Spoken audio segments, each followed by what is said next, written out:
can't forget about Orlando. I'm back in this shit. Back in it. Took a little week off, went on vacay with the fam. Josh, meanwhile, I think he died again playing Fortnite. Not really sure. We're going to have to figure that one out. But other than that, man, it was a busy week of football. It was just a busy week with New Year's being here. Yeah, what y'all do for New Year's? Just chilled at home, help my mom clean, cook, because I had coming over all the time, the whole fucking night. So shit. What about you, Orlando? What'd you do for New Year's? Just stayed home. I saw them fireworks you had though. Yeah, lit them we hoes just up. lit some fireworks. That's it. Yeah, but I had a good time. Family was over till like 2 a.m. and they got there like 4 p.m. So a long time, but we had fireworks, hella food. Made no sense how much food we had. It was a good time. Anyways, so we had a lot of bowl games. No one's gonna ask me what I did for New Year's. You said you chilled. I didn't say shit. All right. How'd you do? I asked y'all what y'all did. What'd you do, Obed, since you were MIA since Wednesday? I was MIA since Wednesday. I was in Orlando with my family. I actually went to this indoor skydiving place.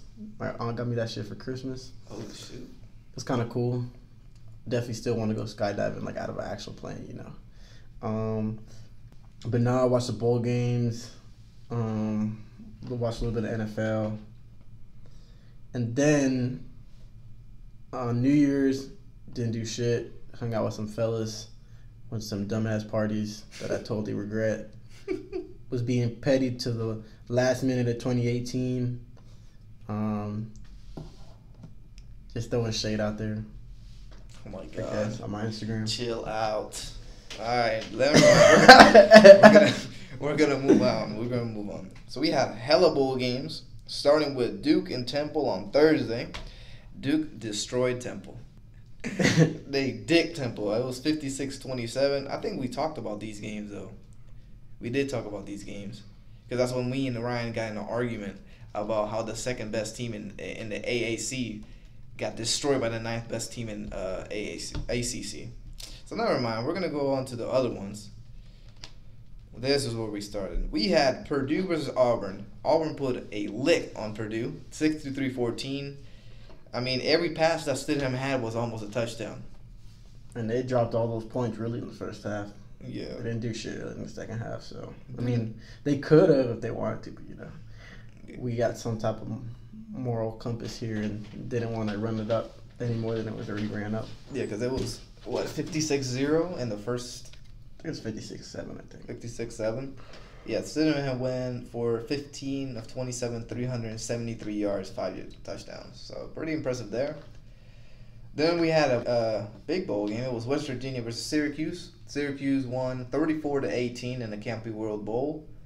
Kind of disappointing. I thought that West Virginia was going to perform a little bit better, but they also didn't have Will Greer, so that makes sense. But Syracuse got their 10th win, I believe, so that's pretty impressive by the coach.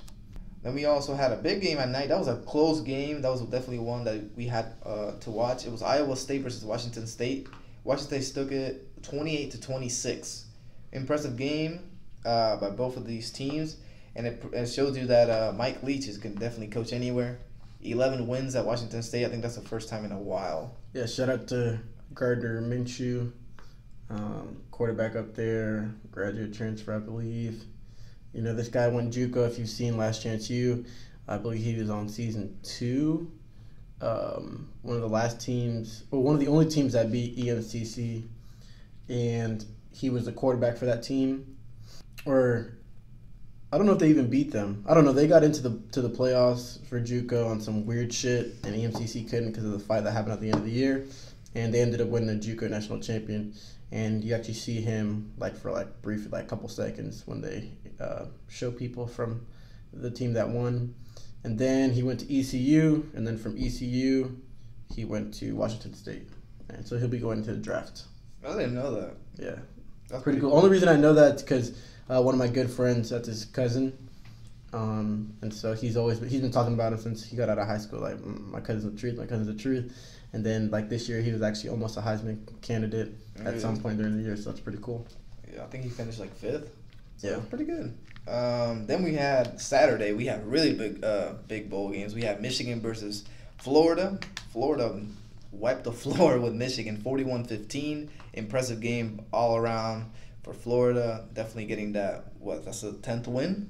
First year under Mullen. All I got to say is Michigan had fucking one touchdown the whole game. That's it. One touchdown. We're talking about the defensive players that they were gone. Yeah, they had a couple people gone. They had a running back gone. But, like, you know, Michigan didn't bring that same energy when we had 9 players suspended the first game of the season last year. And we got destroyed. And we got destroyed. So, you know, we're bringing it back. Shea Patterson, trash. Straight out, that's how I feel. I mean, he's supposedly supposed to be a good quarterback. He didn't do this shit at Ole Miss. You know, he was average quarterback at Ole Miss. You know, he kind of ran up a check. Not even. He didn't really do much, you know, this year that was like wow in terms of numbers. Like Dwayne Haskins had wow numbers. But Dwayne Haskins balled the fuck out. But like even in his conference, you know, he wasn't all that. I mean, I think he's a serviceable quarterback who can run and make decent passes. And you still see some flashes of a better throwing than most quarterbacks, but I mean, plays against his best competition, doesn't really do shit. So, I mean, the best 3 teams he faced, he lost. Notre Dame, and we don't even know how good they are because they got pretty much blanked by Clemson. Then they played Ohio State, got whacked. Now Florida, and their offense was there, so they got taxed. Their whole offense was there, so they can't really say anything offensively that they were, you know, weaker than Florida. But their defense, they had a couple people missing, but at the same time, your offense is supposed to put points up. They didn't. Like you said, there's only 1 touchdown allowed. So definitely impressive by Florida and Dan Mullen the first year. And he already said that this is going to be the worst conditioning or strength and conditioning of their life, basically coming up January 7th. Because he wants Florida to take the next level.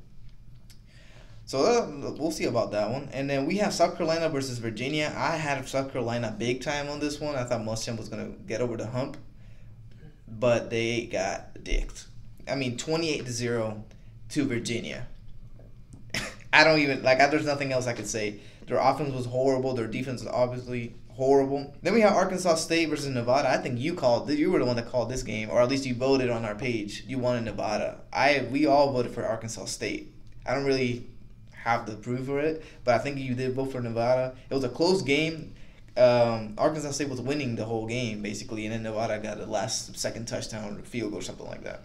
Yeah, but back to the Virginia shit, man. Muschamp gotta go, bro. They got no identity on anything. It's kind of sad. I know it's going to be very easy to negative recruit South Carolina.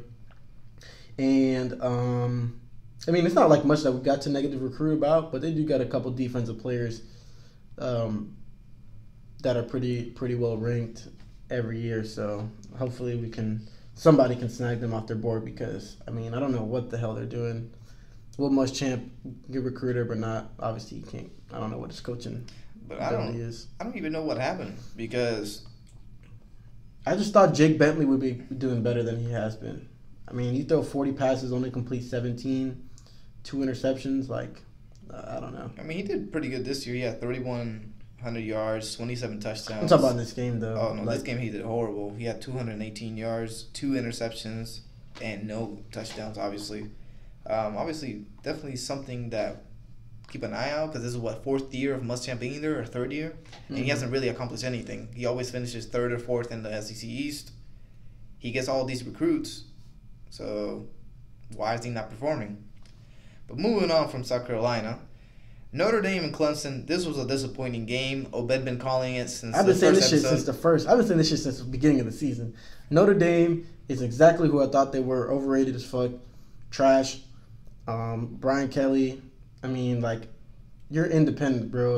You're playing ACC conference just like Clemson, pretty much. I mean, ACC type schedule, but they just ain't shit. I've been saying this since the beginning, and people always be like, "Oh, you'll be surprised. I think Notre Dame is better than it is." Even my dad thought Notre Dame was better. We made a bet. He lost that bet. Took that money, easy money, because I've been watching them play. They barely beat teams.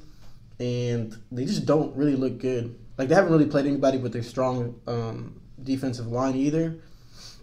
Yeah, So and it showed. And it showed, and that's without Lawrence Dexter. What's his name? Dexter Lawrence. Dexter Lawrence. Yeah, that's without him. So, I mean, I thought they were trash the whole time, and I'm glad that they got waxed. Yeah, they didn't score a touchdown. This is perfect proof that you needed someone else there. I don't care if it was Ohio State. I don't care if it was Georgia or anybody. Georgia did lose their Tech versus Texas, but that's later on. Yeah, we'll get to that. But Notre Dame, I mean, look at this embarrassment. It's 30-3. They scored those 3 points, I think, in like mid third quarter. And they could have easily scored more points. I think Clemson, just whatever, we won this game, let it go. It was embarrassing. It was horrible to watch. That's why they need to expand to 8 teams or make sure that the best 4 teams get in, because nobody wants to watch a 30-3 team game. It's garbage. Nobody wants to watch that. Then we had Oklahoma versus Alabama. Alabama took this one 45-34. It was started off very, very rough for Oklahoma. I'm not even going cap. I got on. I was at Disney Springs with my family. I got back. I was watching a little bit on my phone, right? And I see that shit said 35-0 or 35. It's like 35-7. Yeah, 35-7 or 35. It was 35 something. And so I get home. 31 something. I get home. And I'm looking at this shit. I'm like, oh, man, it's a wrap. Because I thought it was the second half. But it was only the second quarter when it was 31-7 or whatever.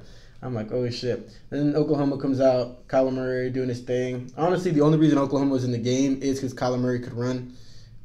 If Kyler Murray had half the running ability, they would have got whacked. They did make a nice little comeback. But obviously Alabama handled their business because they're the best team. I personally just think that Alabama they took their foot off the gas. It was, 31-10. They ran the ball pretty much the rest of the second half. I mean, when they needed to score, they scored. Exactly. Easily. And just to think about this is how you know they were really opening up the offense. Tua had more touchdowns than incompletions. He had 3 incompletions the whole game for 318 yards and 4 touchdowns. Yep. So, I don't know.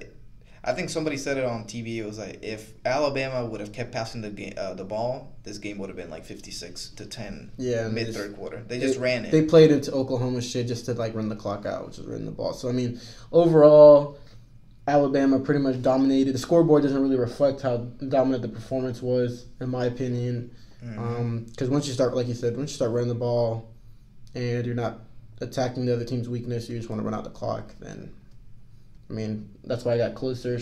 Kudos to Kyler Murray for not giving up. But, again, I think Oklahoma overrated. I mean, it's kind of sad because we want this playoff, but at the end of the day, for the past 4 years, there's only been 2 teams that really have shown that they belong in any championship, and that's pretty much been Clemson, besides last year. Pretty much been Clemson, Alabama. Last year, their games were close. Yeah. They were pretty good. But that's the only But they've only showed, I mean, it was only close for Georgia. I don't think Oklahoma would have been a close game with Alabama at all last year. Yeah. In my opinion. But anyways, it's really only shown that there's been 2 teams, which is kind of sad because you think the playoff would bring more, different teams winning, stuff like that, different teams in the championship. But you see pretty much the same 2 teams over the last 4 years. So I guess it'll probably stay that way anyways. Yeah. For the coming up years. And then Sunday there was no bowl games. That was last week of NFL. Very interesting week. But we're gonna go on to Monday's bowl games. We have Cincinnati versus Virginia Tech. I had Cincinnati winning, just because I want the ACC to be ass. I hate the ACC just because of Seabass. So Cincinnati took that W. Nothing very impressive about that game. 35-31. Stanford versus Pittsburgh. This was a really close game, and it's a game that I did not expect to be this low scoring. 14-13. I believe I had Stanford winning that game. The highest passing yards, the quarterback with the highest passing yards had 136 yards. What the heck kind of game was this?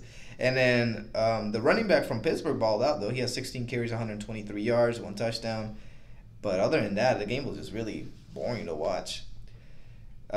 This one was a very surprising game. Michigan State versus Oregon. I thought this was going to be a higher That scoring shit's game. trash. It was a trash game. Herbert, trash. I wanted him to go to the draft. I'm a Jaguars fan. Just because I knew the dumbass Giants would have drafted him. And then Jags would have been able to draft Dwayne Haskins. But this kid decided to stay for another year. And so if the Giants have any brains, they'll probably get Haskins. We'll see. But I hope they don't. I mean, we've heard speculation that this dude from Duke can be really good, and the same thing with Drew Lock. But from what I saw in the bowl game, they were kind of the dude from Duke obviously did his thing, but I mean it's minimal competition. I just want Dwayne Haskins, so Herbert kind of fucked that up for me. And 7 points, bro, 4 quarters. He plays. I mean that's 7 points more than FSU. Think about that. They only scored 7 points more than FSU. Come on, to win the game, bro.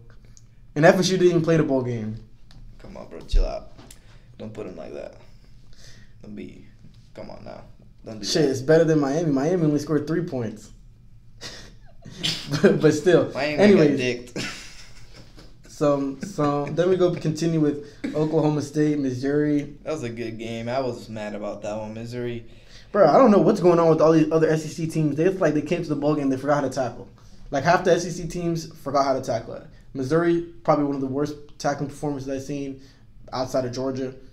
They got beat by a bald-ass head quarterback. Yeah, bro. Oklahoma State got these quarterbacks that are like 25 and like 27 years old and shit. Like, I don't know. But he legit is old as shit. Oklahoma State did his thing, got the dub. But Missouri, bro, I don't know what the coach was doing because they were at the 1 yard line and they ran the same play 3 times. Like, just dive.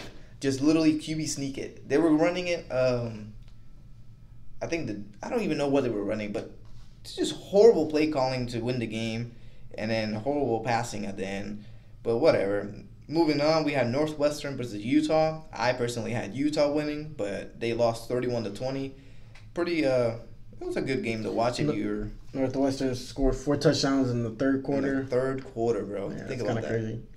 That's crazy. But, they took the W. Well, NC State got their ass bust.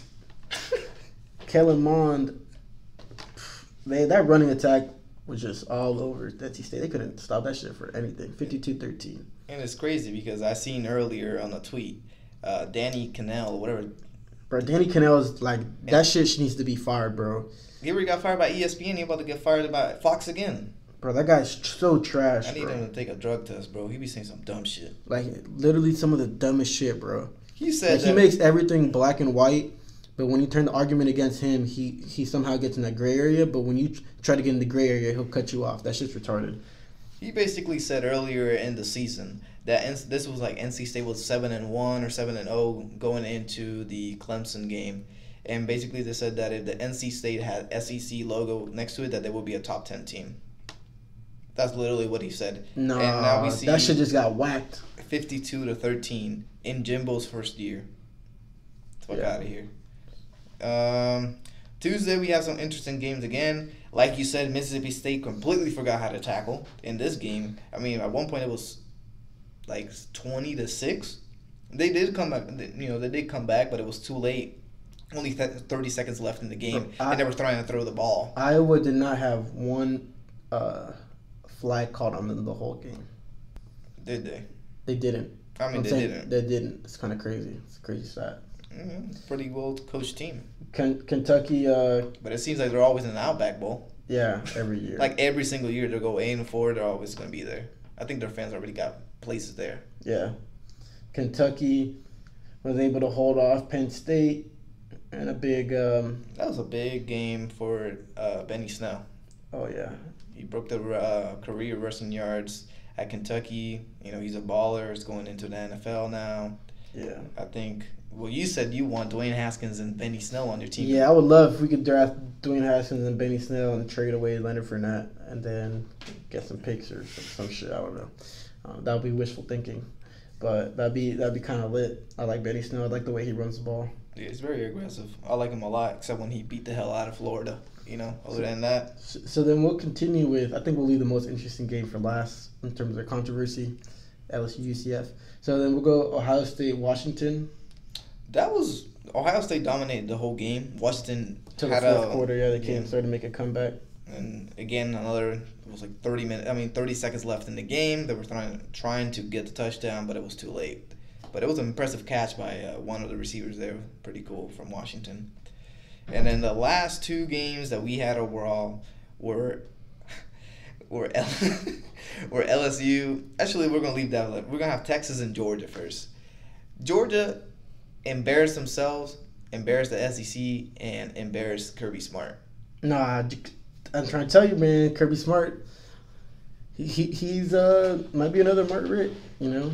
I've been saying that, and then like he can't get past the hump.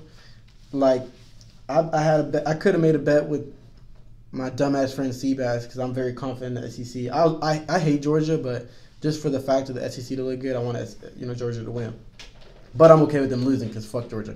Facts. But I made a bet. I could have made a bet, but Seabass didn't walk the walk. He was talking all that shit. He didn't want to put money on it. If he would have put money on it, he would have won like $20. But he was scared because he knew Georgia was an SEC team. Should have took the bet though. But Texas, pretty much ran the ball the whole game, and Georgia couldn't stop shit. I understand Georgia was playing without players because they were playing with one less defender. Yeah, DeAndre Baker, and I don't know, but they have one of their receivers is really, really good. I think he'll be a good NFL receiver. Who? Texas? Yeah. Collins, number 9, I think, is Collins. I thought you were talking about Lil Jordan. No, Lil Jordan Humphrey's all right, but I think number 9 is the truth. Yeah, that game was just embarrassing to watch. I mean, not embarrassing. It was interesting. It was good to watch if you were a Texas fan. I mean, low-key, I like Texas.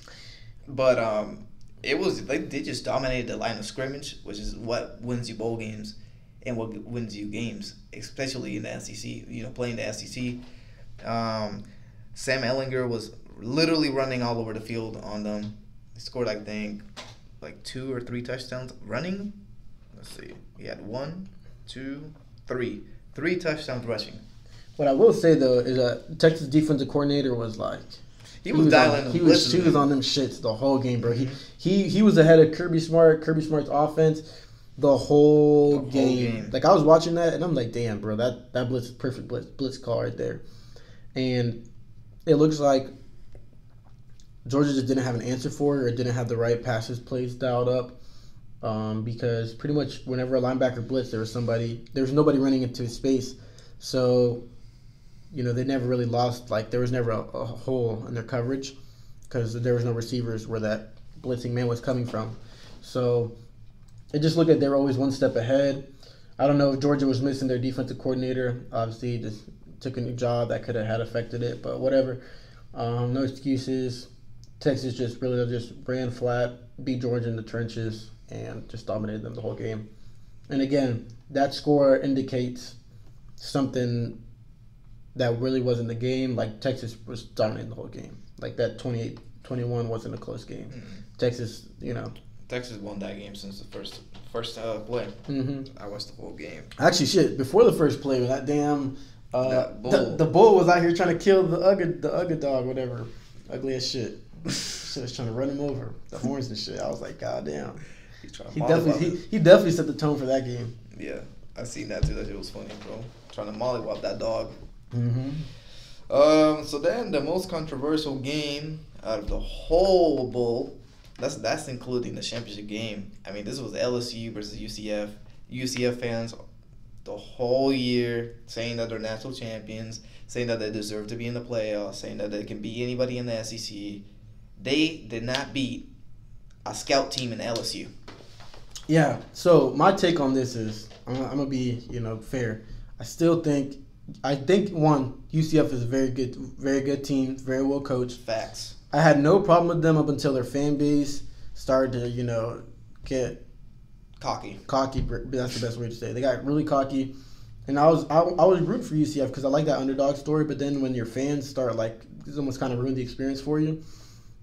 But I think UCF is a very good team, very well coached, and I do think if they were in a bigger conference, SEC, ACC, they could win some games for sure. No doubt about it. I don't think they'll be a bottom feeder at all. But to sit here and think that you'd be undefeated, you're out your damn mind because. You played I understand you guys have Mackenzie Millen. If Mackenzie Millen played this game, with the defense that LSU had, or lack of defense, they would have won. I think Mackenzie Milton could have won because Mackenzie Milton's definitely a better passer than That dude was just missing wide open passes. He was missing wide open passes, but he also had receivers that didn't catch 2 touchdowns. You know what I'm saying? There was a 75-yard touchdown. He only had 97 yards. Mm-hmm. Mostly running. Their problem is LSU's up front. First off, they were missing some D linemen, and they were still just dominating the trenches. Like, it wasn't even close. They couldn't run the ball for shit. UCF's big thing is they can run the ball, set up the passing play. Mm-hmm. So my take on that is, yes, I do think UCF is a respectable team, very well coached. I think they can beat, you know, they have a chance to compete with just about anybody but Alabama and Clemson. But I think they could compete, maybe win some games here and there. But I don't think they'd ever go undefeated. I don't think they'd, you know, do anything like that, anything close to that. So to continue, they played an LSU team that were missing already pretty much their starting corners. Yeah, they were missing like then they get starting safety gets ejected, another corner gets ejected. Pretty much, they literally had to get a receiver to play cornerback, like for the rest of the game in the second half. They had receivers playing cornerback. I mean, that's definitely different than a backup quarterback. And we're not talking about, like, their backup quarterback's already played 2 games. He's played a lot during the regular season because they've blown out those sorry-ass competitions that they played. So it's not like he hasn't played. And we're talking about somebody from the totally opposite side of the ball to play defense because they don't have anybody. They literally don't have any more bodies. Secondly, I don't know who refereed that game, but they were trash. Both ways, LSU and UCF. I'm not saying that they favored one or the other, but it was just trash refereeing. Like, I don't even know what they were watching. First, that pick six, hella pass interference. Then you go on UCF side of the ball. They go for it, and it was 3rd and 10, I believe, around midfield. And that guy got wrapped around, too. Basically got tackled before he could even catch the ball. No pass interference. Like, UCF got screwed on that. So there's missed calls both ways that were just still obvious, and it was just bad. Like, it hurt to watch. Again, I think the score indicates something of the game that wasn't of the game. LSU dominated the whole game. UCF did make plays here and there, but it was clear that LSU was the better opponent with or without Mackenzie Milton. And the thing is, the good and bad things about these bowl games, the good thing about them is you get to play teams out of conference. You know, you get to see these matchups per se. In your head, it sounds good. Oh, UCF, LSU, we'll see who's better. But reality of it is, if you want to see who's the best team, you got to play in the regular season, because regular season is like every game is a playoff game. So playing LSU in the regular season, and UCF for that matter, is totally a different animal than playing in a bowl game that doesn't mean shit. UCF's happy to be there. LSU's not. Like that. That's just it. Same thing that happened last year. Auburn was not happy to be there. Why? Because there's different expectations. National championships. You guys are just happy to be in a New Year's Six bowl in front of the national TV. So I would like to see these games played in the regular season. Going back to that 2-for-1 with UF, UCF should have taken it. And after this loss, they should have taken it even more, because now it's just like, see, they can't play with SEC teams. That's what people are going to say. I think they can, but obviously when it comes down to it, good competition, they got dominated. Yeah, I mean, I think that there will be, like you said, I rooted for UCF last year. You know, the small team out of Florida coming to a big bowl game for the first time. Well, second time in history, because I think in 2013 they won with Blake Bortles. They won the Fiesta Bowl or something like that. Mm-hmm. So then, but then they're, like you said, the fans got cocky. They were saying things that weren't it, and then that's what kind of bothers me, because you're over here claiming a national championship you weren't even in. But yeah, I think that UCF is like a very well coached team, like you said. I think that if they join the SEC or ACC, Big Ten, whatever you want to name, I think that they wouldn't be bottom feeders. I think they will be a mid team, and then every other year they will have like a great season and maybe make the championship or something like that. But LSU. Well, in the ACC, I think they could be in a championship if they're not in Clemson's division. If they're ACC's trash. In the Miami side? Yeah, Miami side. Was that Atlantic? I don't even know. Coastal, whatever the hell it's called. But it's like you said, I think they can definitely compete, And definitely, since they're getting exposed, more people are going to want to go to UCF, especially since it's growing so much. But you can expect an LSU defense that's missing 4 key players, and then 2 more get kicked out of the game, and it's just that you can't expect that to be a very well balanced game. And we get it. You were missing Mackenzie Milton, like Obed said. If Mackenzie Milton was playing with this subpar defense, they would have won. I can say that. I think that they would have won. I mean, it was a close game. It was 40-32 already, with 97 yards. So imagine with Mackenzie Milton. But to continue, the thing is, it's not about like really the opponents. It's just that wear and tear of the SEC, the Power 5 schools, really, because like UCF's big thing is that they've been undefeated, right? That's the only reason that they even consider themselves national champions. Congrats, kudos to them. You put like LSU, Alabama, Georgia, any of those top teams in the AAC, and they're going to go undefeated as well. What we're trying to say is UCF goes into, let's say they go into the West or the East, doesn't really matter.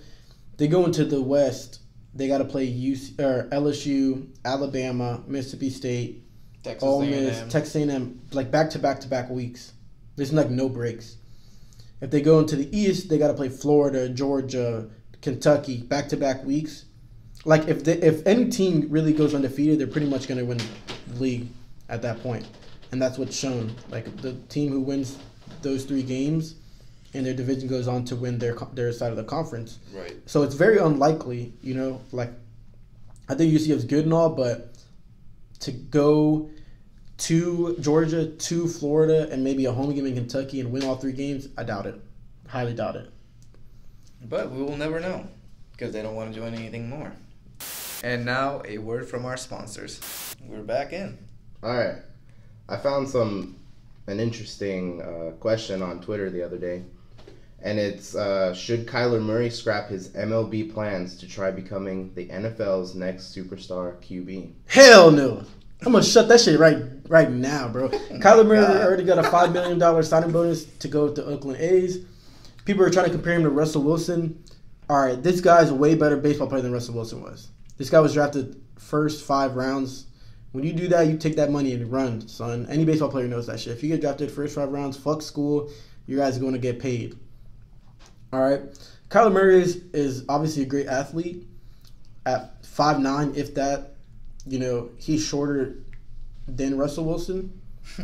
Russell Wilson's short, but I'm trying to tell you right now, this guy is way shorter. Like, don't look at his stats. If you just see him compared to other people standing, like, he's very, very short. Great athlete, but you don't see people really play 18 years of NFL. So I personally think that he should go play baseball. I mean, I think it's very possible that he could be like Russell Wilson, but this man can make more money than Russell Wilson and not really affect his body as much as Russell Wilson is, So the likelihood of, him being that next Russell Wilson type player it's possible. I just don't see it. Like, Russell Wilson's special, and he did his thing, but if I was him, I wouldn't do it. I'd stick with baseball and go get paid, stay healthy. I don't know. I just think it'd be crazy for him to take the risk to be the next top NFL guy. Fuck it. I'm going to say do both. Fuck it. Just do both. I mean, you gain money. I definitely say I think he's a way better baseball. Hold on, let me time out. I think that he will be better at baseball in the future than he will be in the NFL. But I mean, if he has a chance to make money in both and be good at both, why not? But like you said, getting drafted in the first 5 rounds to the Oakland A's, he got the fat contract already, and he's in college playing for literally no reason. Definitely keep that baseball one if he doesn't want to do football. But I think he should do both. Why not? I mean, people do it. Russell Wilson sometimes does it. Deion Sanders did it. He plays around in spring training with the Yankees, but he doesn't really play. I mean, he plays a game, but like he's not really there practicing or anything like that. Deion Sanders did do it. Bo Jackson did it. But like those are very rare few, and we're talking about he's a quarterback. If he was like a cornerback or receiver, I'd be like, all right, I can see that. But he's a quarterback. He's listed at, I don't know exactly. I think he's listed at 5'10", which really means he's like 5'8", bro. He's like 5'8", 5'9". Like that's really short. Really, really short. But he's a hooper. He is. But I don't know. He's 5'8", bro. You can't be 5. It's hard for me to see 5'8", 5'9" at a quarterback. Like, he did okay with Oklahoma. You saw how badly he got dominated by Alabama in the first half when they were actually, like, on their shit. You know what I'm saying? Trying to make a statement. Mm-hmm. Alabama let their, off the gas both second and first half. They made stops when they needed to in the second half. But they weren't really, like, out there, like, trying to bust nobody. They were just, maintaining to win the game, hold the lead. They didn't really care, kept everything in front of them. When they scored, so what? Like, it is what it is. He's not going to be able to, at 5'8", I just find it very hard to see over the line. Because, like, once you get in the NFL, everyone's big. Like, you don't have any small linemen, really. Everyone's big. It's going to be hard for him to see over the line. And on top of that, he's not going to be able to run like he is in college. Like, of course you can run. Look at Lamar Jackson. Look at Russell Wilson makes plays running. But at the rate that he's doing now, like, almost all of the success that came from Oklahoma's third downs was him running the ball. That's just not going to happen in the NFL. He's going to get hurt. He'll get 1 or 2, 3 plays a game where, like, oh, shit, he can run. He's athletic. But at the rate that he's doing it in college, it won't be the same. So I just think the smartest thing for him is to go play baseball. Like, the idea of him playing football sounds cool. Like, oh, shit, short quarterback, blah, blah, blah. But to me, unless he really loves the sport, if he loves baseball, he should just stick with it. I don't see his big decision. I think people are making a bigger deal out of it, making a bigger deal out of it than it actually is. So, I mean, I guess we'll see. And I just don't even see him where he get drafted right now because of his size, personally. I think if he has a chance to do both, definitely go do it. But if he has to choose between one or the other, go for baseball. He will last a lot longer there. He won't get hurt. Baseball money is good. I think the baseball lifestyle is pretty much chill. So definitely, if he has to choose from either or, then definitely go for baseball. But if he has a chance to get both, go play both. I mean, what if the Jags draft him? Would he be happy? No. Hell no. All right. Watch him throw 40 touchdowns for you. All right, if he does that, then I'll be happy, but I wouldn't be happy with the pick. I think it's a wasted pick. I would not use a first-round pick on him, at least.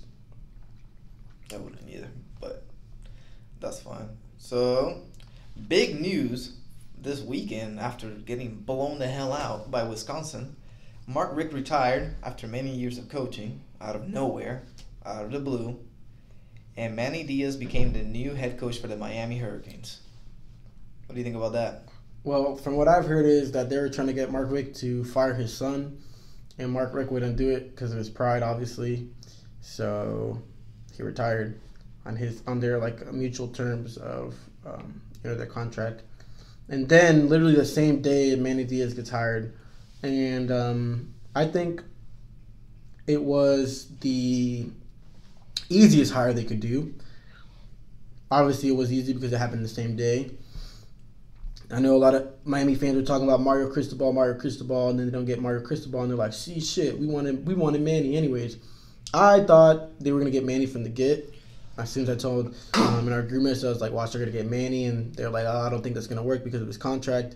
But they always make that shit work. So I think Manny was a safe bet just because they just promoted the defensive coordinator after Manny left to Temple.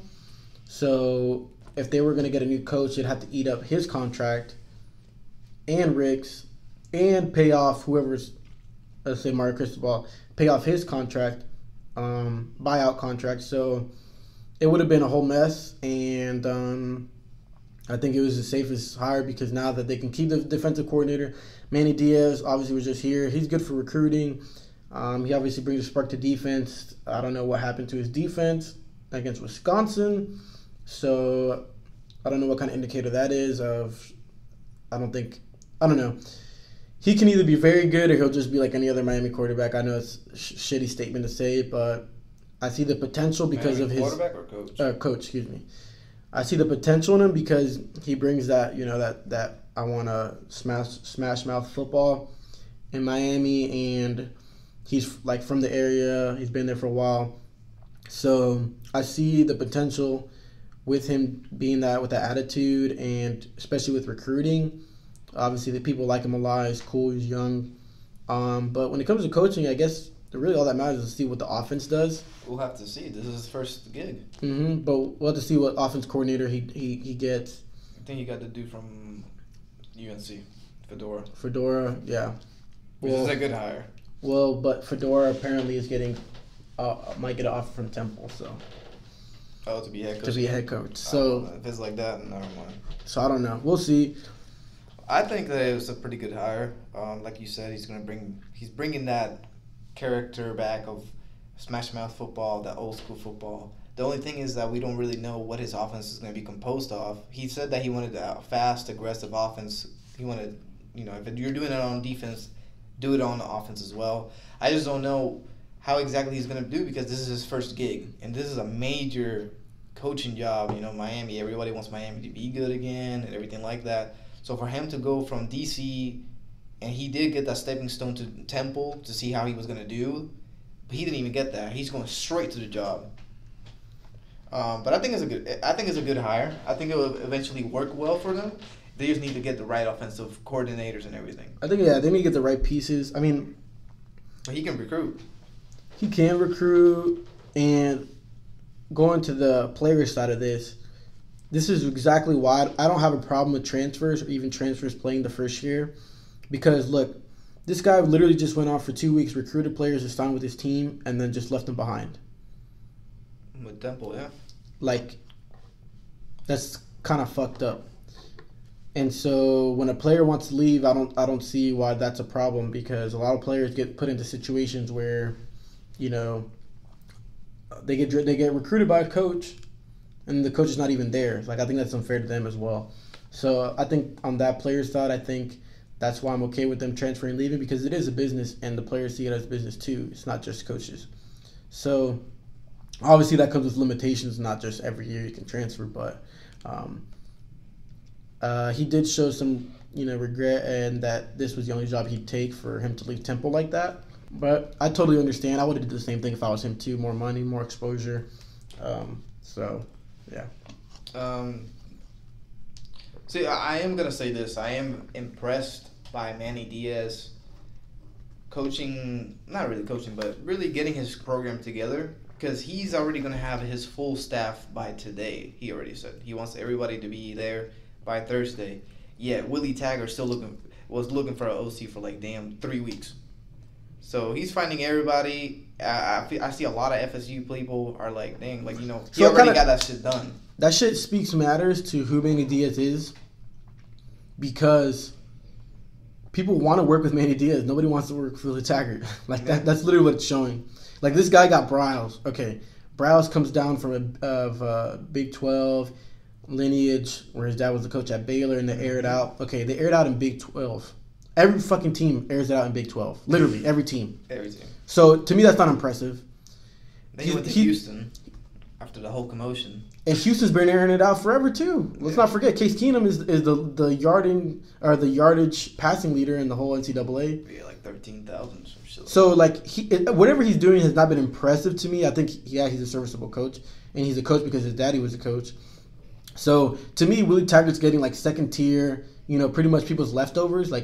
Nobody really wants Browse because of what his father did. But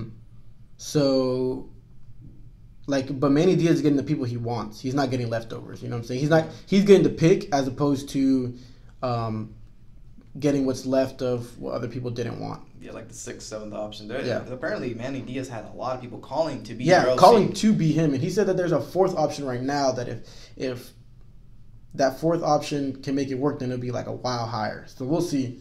He's got 3 right now, 3 candidates, and the 4th one is yet to be named.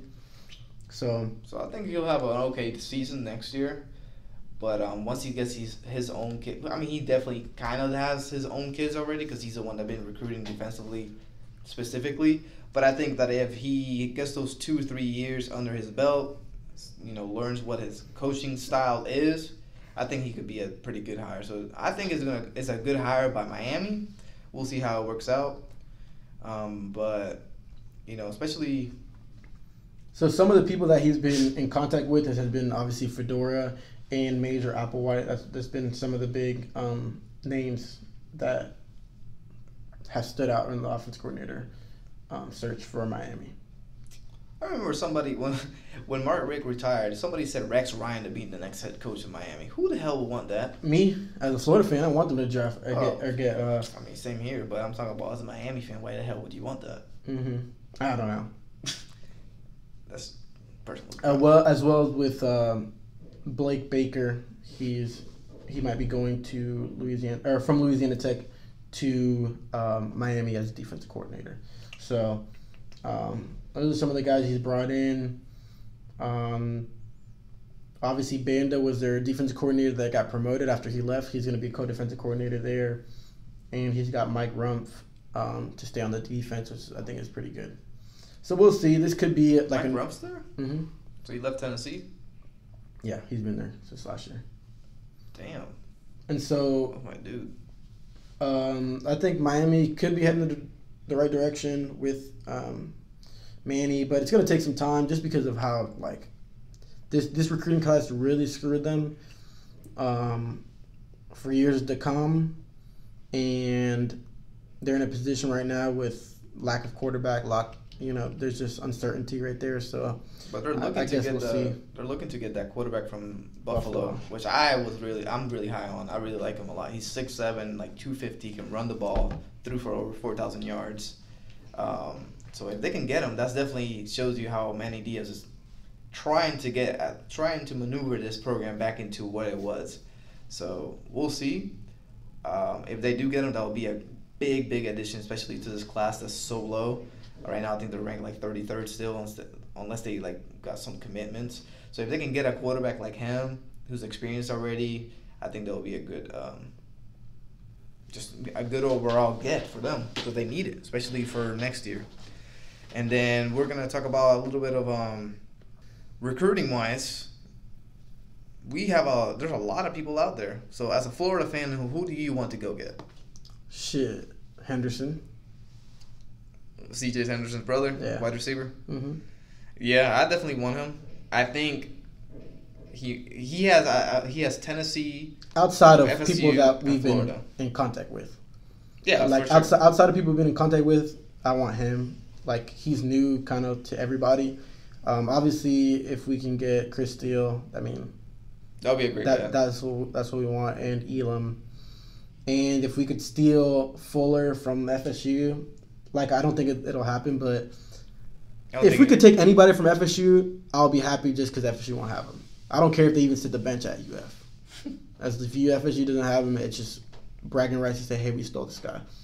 Yeah, but I think that the two main people that I want is Elam and definitely Fuller.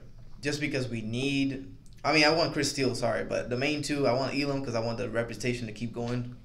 All the Elam's coming to Florida. He's a good, big cornerback and it's much needed for after next year because Marco and Hendo are going to leave. And then not only that, our defensive line is really, our recruiting is not really that good there.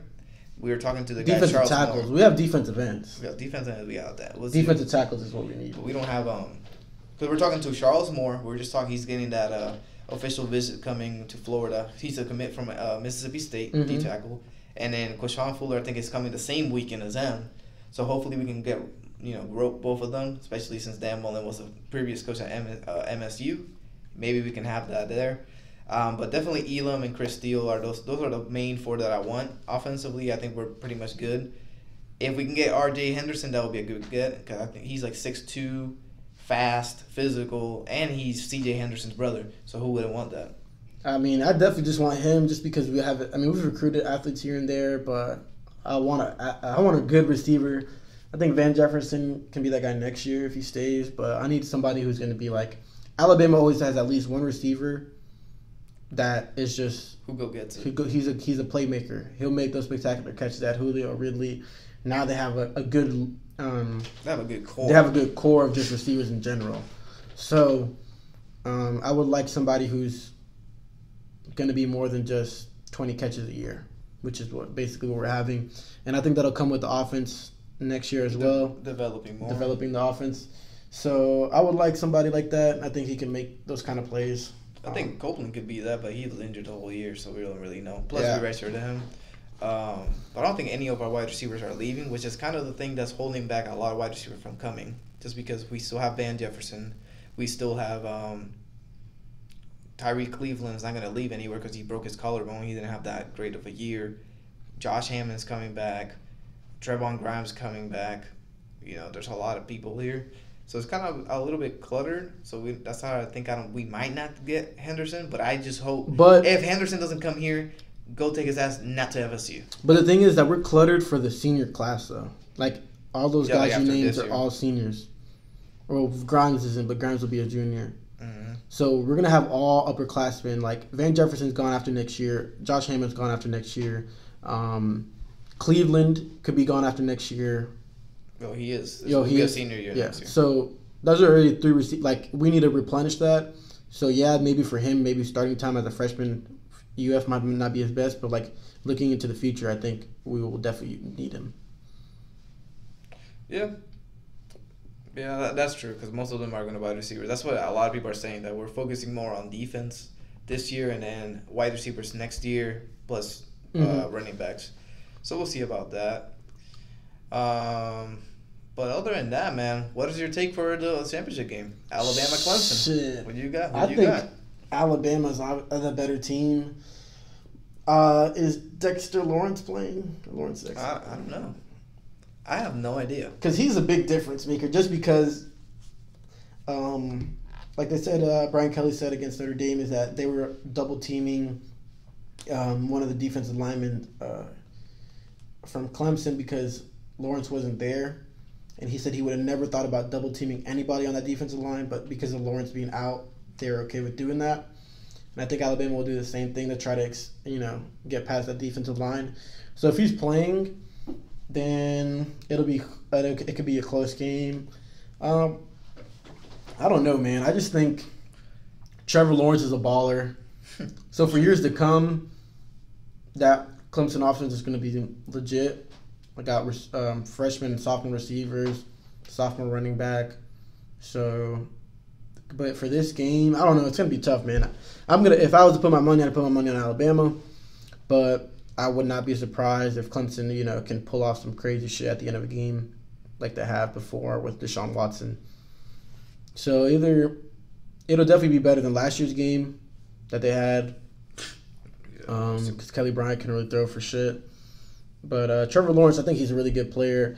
So I think he'll be able to make some plays. And Alabama's secondary has not been that good this year. That's kind of been their downfall. That's why everybody thought Oklahoma could even put points up on Alabama, which they actually did. But that's why they thought that they had a chance, is because of that secondary.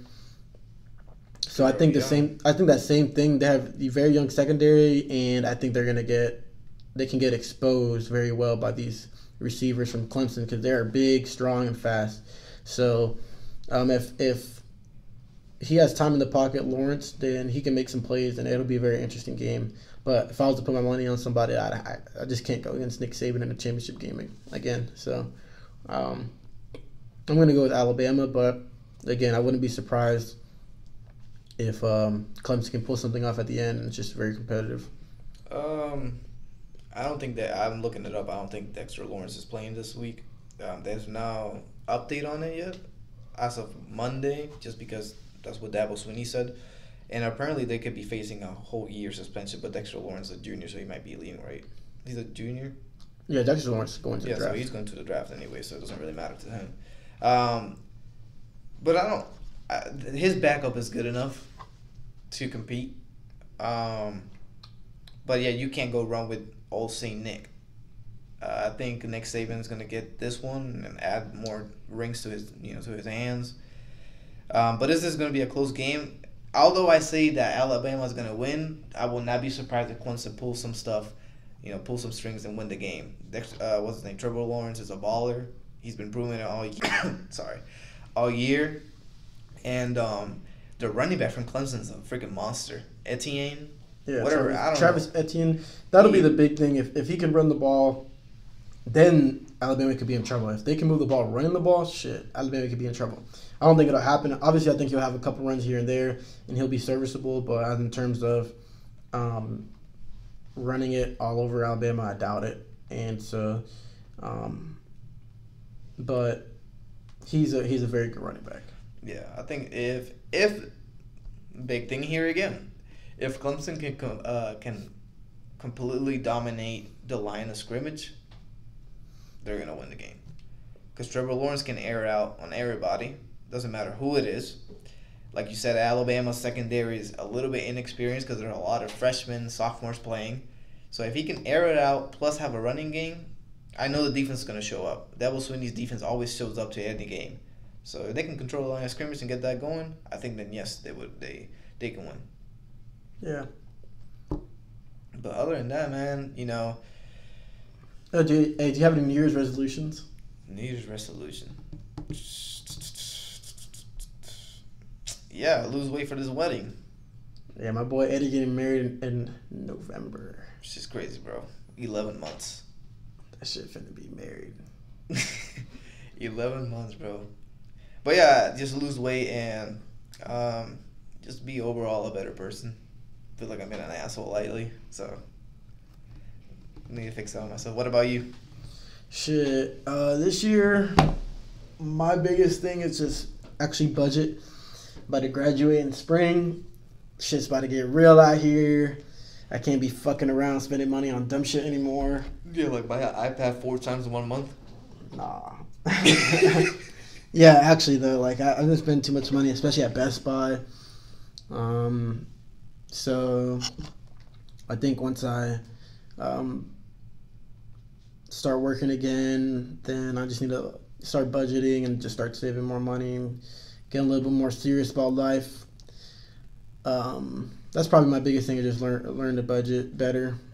Just create habits for when shit actually gets real, like for you, like when I find somebody and I'm like, oh shit, I might have to marry this girl, type shit. So that way, I'm prepared whenever that time comes, which won't be anytime soon. So, but no, depressing as hell. No. It's not depressing as hell. I'm just saying, like, that's why I'm doing it, just to start getting into the right habits, getting stable. Yeah, and also just manage my money better. Want to buy a car within the next 2 years, like a new one. So that's why I want to budget, so that way I have money for in the future, travel, buy a car, shit like that. But that's about it. That's my biggest one. Obviously, the same old. I need to start going to the gym again, eating better. But now that I'm staying at home, I'm thinking I'm gonna eat a lot better. So I won't be eating out as much. And yeah. What about you, Orlando? Resolution. What you got? Yeah, kind of like what Obed just said. Just eat better, manage my money. I want to start doing more stuff.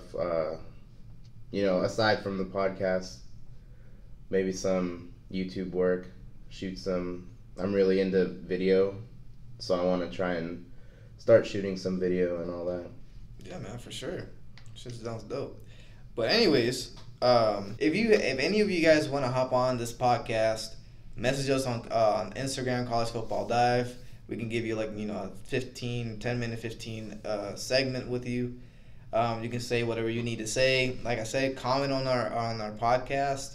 Comment on our pictures on College Football Live. Tell us where you want us to go. We visited Florida. Well, we basically live here, so we've gone to Florida. I visited North Carolina. Our friend was in the UCF LSU game, so definitely check out that picture. It was pretty cool. We went live and everything. So let us know what you want us to do, and then we can go from there. I'm going to give my last shout out to Joe Burrow, quarterback for LSU, because that man showed toughness for real. That man got his shit whacked. And it wasn't even just that hit. Like, he was getting hit the whole game, and that man would just ball the fuck out. Still Like, balled out. he balled out. Like, shout out to Joe Burrow. We need a lot more quarterbacks that play like him because, you know, he really put the team, like, on his back. I fuck with that. So, one of the people I want to shout out is College News Today. CFB News Today. Thank you for all your support. He put me on his story, and we got a lot of followers from that and a lot of streams. And also Champion Kent State. He also showed a lot of support for us, and we'll always continue to do that apparently because he told me he listens to all our podcasts and enjoys them, and wanted that shout out. But other than that, man, like us follow us on Twitter, follow us on Instagram. We're gonna be posting this podcast everywhere. We're trying to get a little bit more streams. Our first one is close to 100, so that's definitely a good sign. Our second one is about 60 or so, something like that. So if you guys can help us get those streams up. We're sitting at 94 for episode 1. Come on now. Give us to 100. Get us to 100. We're going to be sharing this everywhere. Shout us out. Please, we're trying to get this big, especially in 2019. Blessings to everybody. Tell your friends. Tell your mama. Leave reviews too. Oh, yeah. I saw that on the iTunes. We got 4 or 5 stars. There was one that rated us on a 1 out of 5. Obviously, some hater. Probably Seabass. You're not slick, Seabass. Hey, if you give us a 1 star, just let us know. Yeah, So, why was it a what's 1 up? star? We don't really care. Yeah, we don't really care. And if you're an FSU fan, then I really don't give a fuck. But Or Georgia. we appreciate you for listening. Yeah, for sure. Tune in every time. Still, it's always going to be fuck FSU. But, Till the day I die. But we are more than willing to listen to y'all and have y'all on our shit so you can say fuck Florida. And we can get our arguments going on. For sure. And UCF fans can hop on here too. FSU fans can hop on here too. Georgia too. Anybody can hop on here. Say, screw Florida. I don't like y'all. I don't really care. Say whatever you got to say. And you can record a voice chat, right? Yeah, on Anchor. If you're listening on Anchor, you can send a message to a voice message, and we can include that in the podcast. So if any of y'all have something interesting to say, definitely do that. We'll get back at y'all. We'll put it in the podcast, and we'll answer any questions. Other than that, tune in this Friday for episode 4, and then we're going to be dropping another one next Friday. Thank you very much.